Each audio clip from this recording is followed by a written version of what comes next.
Bonjour, si je vous pose la question de la légitimité, qu'est-ce que ça vous dit? Pour ma part, si on parle de légitimité, je vais penser par exemple à la famille, aux legs de mes parents, ce qu'ils m'ont transmis comme valeur, les modèles qu'ils ont incarnés en tant que père et mère, et toute mon éducation, ce qui m'a donné envie d'aller peut-être vers un objectif particulier ou en tout cas d'incarner ces valeurs transmises. Et donc c'est un ensemble de choses que je vais vouloir manifester dans mon quotidien et qui ont été imprégnées dans ma personne et dans l'enfance. Et puis il y a le côté aussi un petit peu au niveau légitimité, au niveau scolaire. Parce que on a toute une valorisation du travail, de l'effort, de la concentration, de l'intégration sociale par l'école. Et cette légitimité mène à celle de la reconnaissance professionnelle. Donc on voit que d'un côté, il y a la légitimité affective avec la famille et de l'autre côté, sociale et professionnelle avec le travail scolaire et toute l'intégration dans le système actuel. Donc la légitimité, c'est quelque chose qui nous touche fortement et puis de cette question vient obligatoirement celle de la confiance en soi. Puisque si j'ai pu bien me consolider lorsque j'étais jeune, eh bien j'aurais peut-être moins de problèmes que si on a beaucoup remis en doute l'image que j'ai de moi-même et mon identité. Et donc cette confiance en moi va me permettre ou non d'avancer dans la vie et de franchir les obstacles. La légitimité, c'est pourtant quelque chose qui est un petit peu mis à mal, puisque dès que je suis enfant, eh bien, on me dit que lorsque je pose des questions ou que je veux savoir certaines choses ou qu'on me laisse faire certaines choses, eh bien, on va me dire tu es trop petit, il faut attendre que tu sois grand. Donc déjà, en fait, on ne reconnaît pas forcément, même si c'est vrai que étant enfant, il y a peut-être des choses qui ne nous sont pas permises dans le bon sens, puisque ça sera trop dangereux peut-être pour nous, mais en m'enlevant de l'autonomie en tant qu'enfant, eh bien, cela risque d'ancrer dans mon inconscient le fait que je suis trop petit. Et trop petit, ça veut dire dans tous les sens. Je ne suis pas digne d'être reconnu. Je ne suis pas digne d'être valorisé. Et donc, en grandissant, je risque de garder cette image de moi un petit peu enfantine où il faut une permission. Il faut que je sois légitimé par l'environnement, par mon entourage pour pouvoir valider mon action et valider ma façon d'être. Alors après, il y a des gens qui vont se rebeller et donc qui vont manifester dans leur costume, c'est-à-dire dans leurs vêtements, mais leur costume, ça peut être aussi leur personnalité, des excentricités pour pouvoir se démarquer et prouver à leur alentour qu'ils sont tout à fait légitimes. Et donc la légitimité, c'est une question de reconnaissance de soi qui se fait soit progressivement, soit qui va rencontrer des difficultés dans la vie. Et donc, il y a vraiment quelque chose d'intéressant à creuser ici. Par exemple, dans l'aspect familial. Eh bien, on voit qu'il y a beaucoup de personnes qui vont chercher une relation affective, en amour, je veux dire, et qui vont être dépendants de l'autre. C'est-à-dire que je ne peux pas vivre par moi-même, il faut que je sois en couple, et c'est de la personne et de la reconnaissance de la personne extérieure que va dépendre mon bien-être. Si cette personne m'aime et prend soin de moi et me valorise, eh bien ça va tout à fait bien.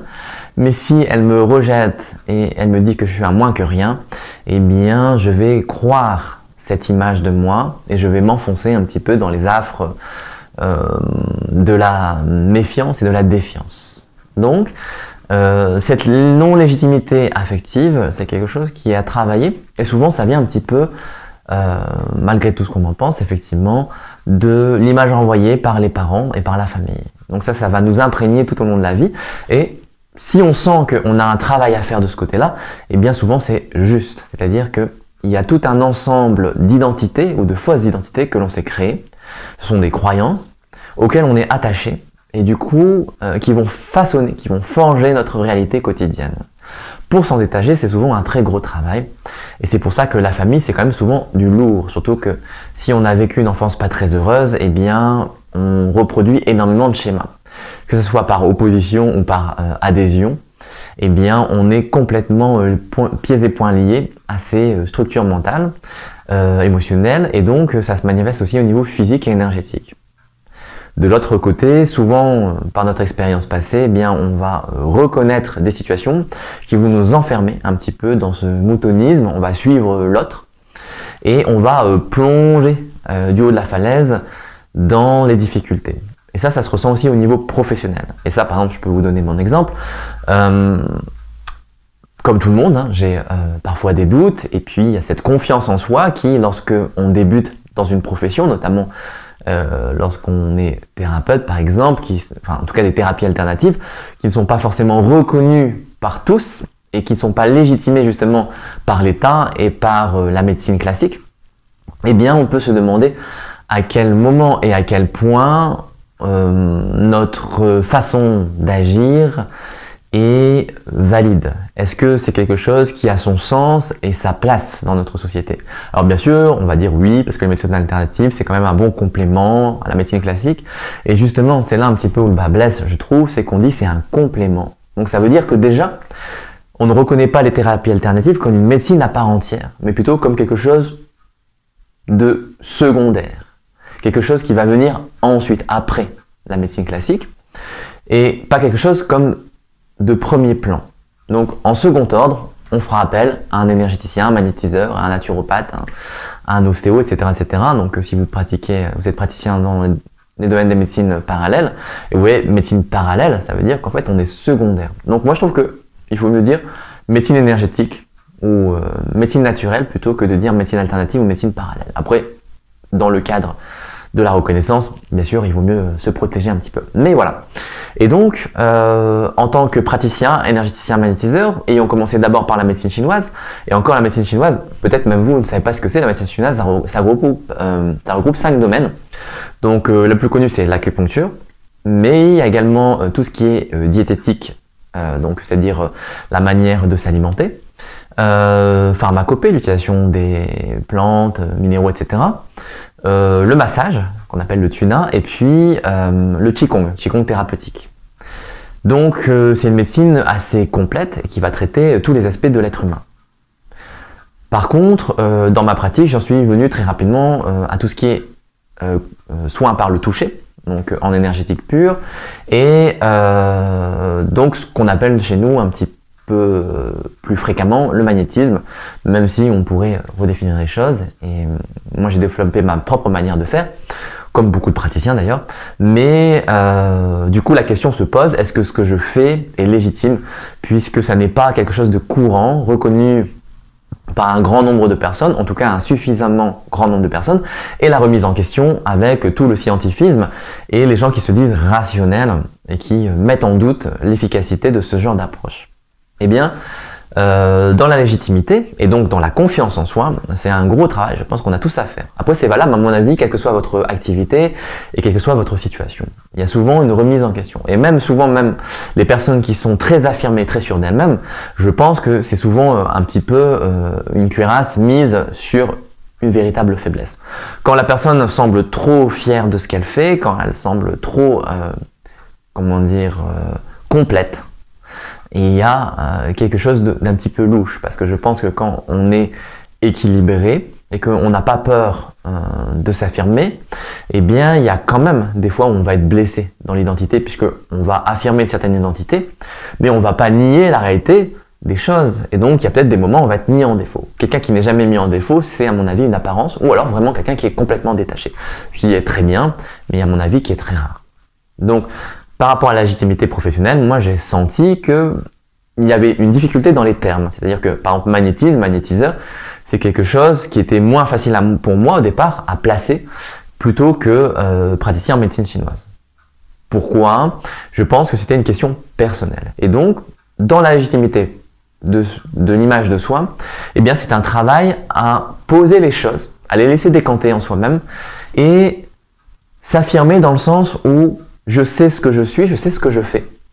Même si, vous pouvez me dire, on ne sait jamais vraiment qui l'on est, oui c'est vrai, mais en tout cas, j'ai une certaine assurance. Ça ne veut pas dire que je suis sûr de tout, mais lorsque je vais me présenter, lorsque je vais partager les choses que que je pratique, les choses en lesquelles je crois, eh bien, je vais avoir confiance. Et donc, vous voyez que légitimité et confiance sont quand même très liés.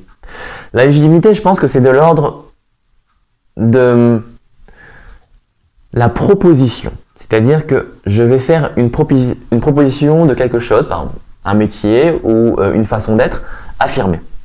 La confiance en soi, c'est plutôt de l'ordre du sentiment. C'est ce qui va donner naissance à la solidité de cette légitimité.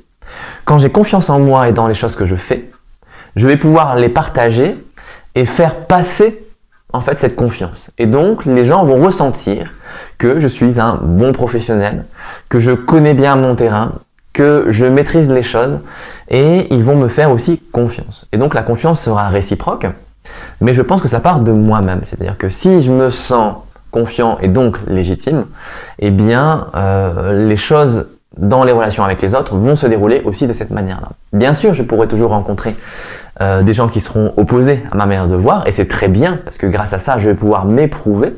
Et ça, c'est très important, parce que quand tout va dans mon sens, c'est facile.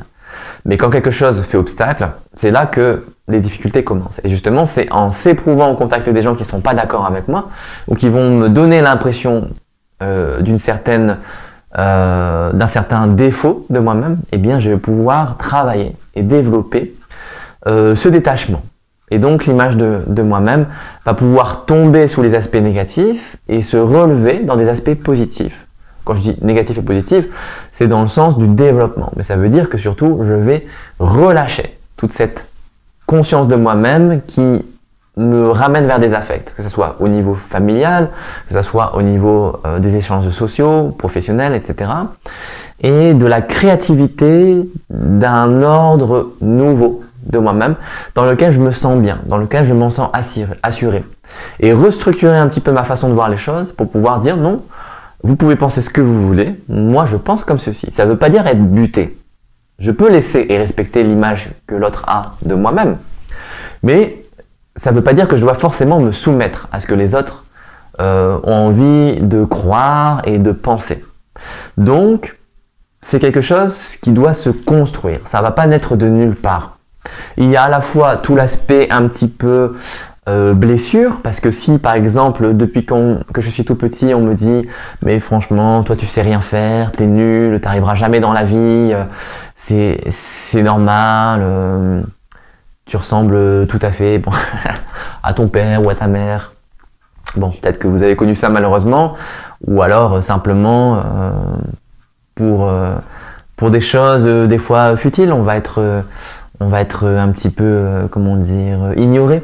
Sur, par exemple, imaginons qu'on a un intérêt, je sais pas moi, pour l'astronomie, et puis dans notre famille, les gens sont pas du tout intéressés, ils nous disent mais il faut arrêter d'être dans la lune. Ça, c'est pas des choses qui vont, ça va pas t'apporter un métier. Et puis nous, on y croit, on a envie d'aller dans ce sens-là, mais tout le monde nous dit mais non, mais ça c'est sans intérêt. Il faut que tu fasses quelque chose de sérieux, deviens avocat, deviens médecin, etc., etc. Et donc cette image niée de nous-mêmes va nous donner l'impression qu'on ne sait pas se diriger par soi-même et qu'il faut écouter les autres, c'est les autres qui ont raison. Eh bien, à un moment donné, il faut se rendre compte que non, les autres n'ont pas plus raison. Qu'ils se prétendent experts ou qu'ils soient reconnus par le monde autour, ce qui est important, c'est que je sois bien en moi-même. Et donc, c'est ça en fait. C'est faire en sorte que de plus en plus, je sois bien dans les choses que je choisis, dans les choses que je fais, dans les choses que les autres vont me partager, que je choisisse mes relations et que les personnes qui me blessent, tout doucement, je fasse la part des choses. Et même si les personnes à qui je tiens, eh bien, leur point de vue n'est pas mon point de vue. Et il faut vraiment faire cette dissociation parce que aujourd'hui, on a une tendance à l'uniformisation. Il faut que tout le monde se ressemble. Vous voyez, tout le monde a les mêmes vêtements, tout le monde porte les mêmes marques, tout le monde mange la même chose, tout le monde regarde les mêmes films, tout le monde pense la même chose. Les infos disent tous toutes les mêmes informations. Donc c'est intéressant qu'il y ait une dissidence, qu'il y ait un petit peu infraction à la règle commune et que de temps en temps il y ait quelqu'un d'original qui montre un autre exemple. Parce que c'est par la différence et non pas par l'uniformité qu'on s'enrichit. Un monde sans couleur, c'est un monde triste. Et donc c'est donner de l'éclat, donner des nuances. Et cette nuance, nous, en tant qu'individus, on peut l'apporter. Si je me colle à ce que les autres veulent pour moi, eh bien, je ne suis pas en pleine possession de mes moyens. Puisque j'essaye, c'est comme si, par exemple, on me disait cours à quatre pattes. Bon, peut-être qu'il y en a certains d'entre vous qui y arrivent bien, tant mieux pour vous. Mais on n'est pas fait pour courir à quatre pattes, on est fait pour courir debout. Et donc, si j'essaie de courir à quatre pattes, eh bien, je suis en train de me léser finalement dans mon identité, dans ma légitimité, puisque légitimement, je ne peux pas courir à quatre pattes. Et donc, c'est retrouver mon plein potentiel, non pas parce que me disent les autres, mais parce que je ressens au fond de moi-même, et par cette expression qui souvent est mise en berne parce que j'écoute trop à l'extérieur. Alors comme je le disais, ça ne veut pas dire se fermer, mais c'est faire la part des choses. Et là, on arrive au discernement. Le discernement, c'est sentir, savoir, choisir ce qui est bon pour moi. Et ce qui n'est pas bon pour moi, le mettre de côté. Ça ne veut pas dire le refuser, puisque les choses existent, même si je n'ai pas envie de les voir.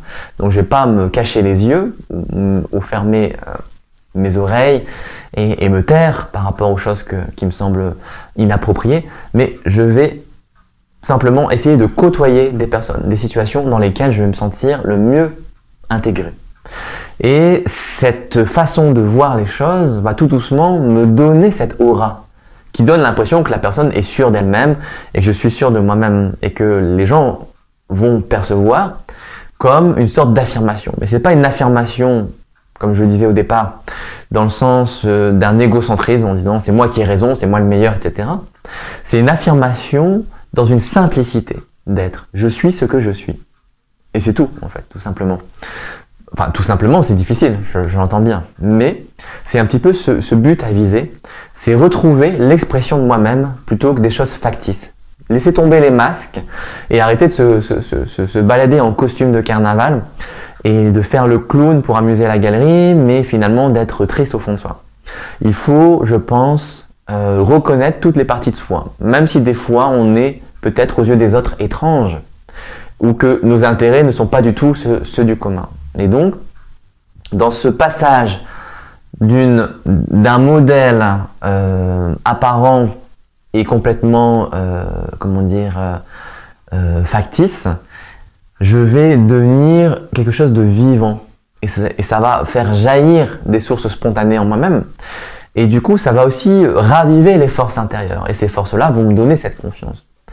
Et tout doucement, ce lâcher-prise qui va permettre de trouver mon propre chemin. Donc la légitimité, c'est vraiment pas par le soutien des... Enfin, c'est pas uniquement par le soutien des autres, parce qu'il y a sûrement des gens qui vous donneront confiance dans la vie et en vous-même. Mais il faut voir que c'est insuffisant pour être complètement en confiance. Parce que ça ne dépend pas de l'autre, ça dépend de soi-même.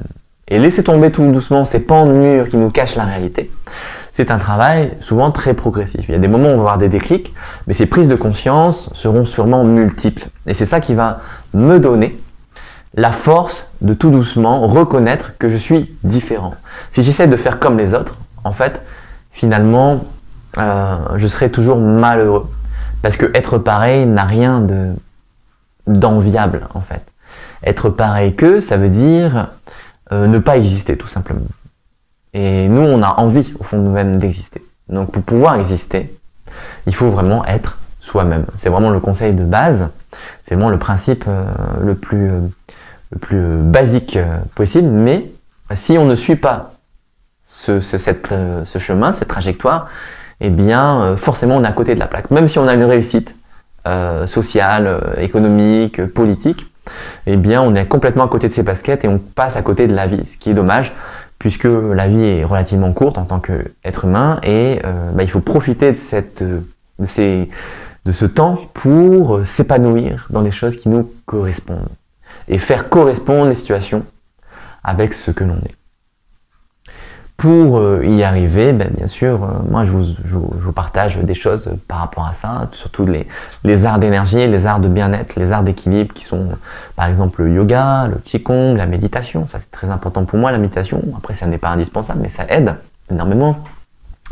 Et puis tout ce qui est créatif. Si vous aimez bien l'art, la peinture, le dessin, l'écriture, la poésie, le cinéma, soyez créatif et vous pourrez déployer énormément de plénitude dans votre quotidien.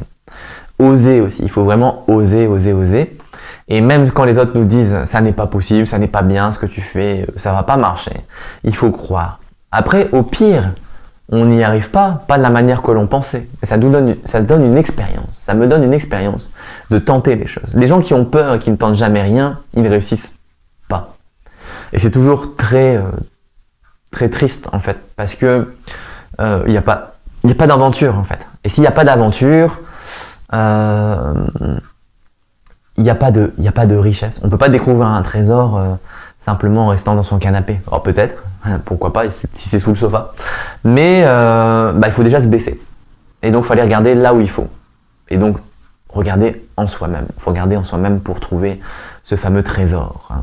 Peut-être vous connaissez l'alchimiste de Paulo Coelho, qui est aussi un livre que j'adore, et qui parle de la recherche du trésor comme dans beaucoup de contes.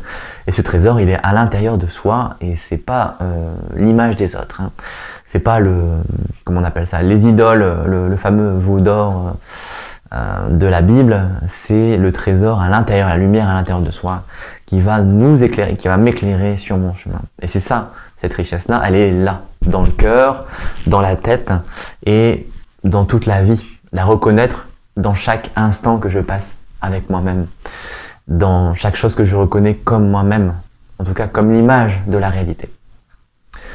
Voilà pour cette vidéo sur la légitimité et puis la confiance en soi. Je vous souhaite de trouver vraiment cet espace riche à l'intérieur de vous et puis je vous dis à bientôt.